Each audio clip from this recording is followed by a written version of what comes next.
Mga Jinggu, i-unbox natin tong Hot Wheels na nabili ko sa SM City Tarlac.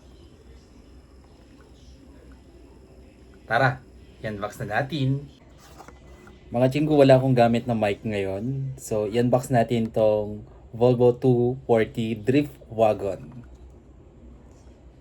Yan. Nabili ko to sa SM City Tarlac for only 129 pesos. Ako lang ba guys yung tinatanggal ko siya sa kanyang packaging.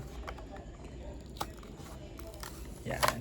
Pandagdag na naman ako sa collection ko. Yan. Ito siya guys. It's made from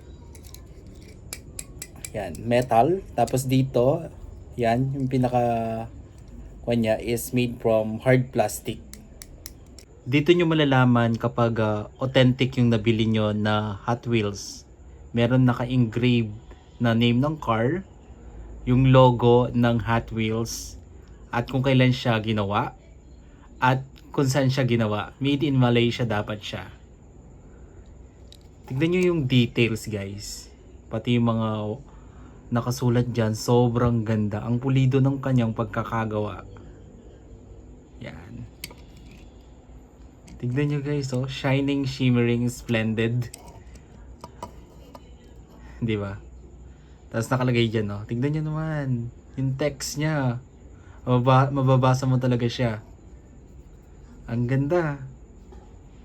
Yan, oh. So, yung gulong. Yan. Yung gulong is made from hard plastic.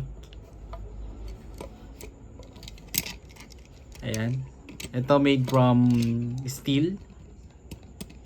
And the rest is made from hard plastic. Ganda niya, no?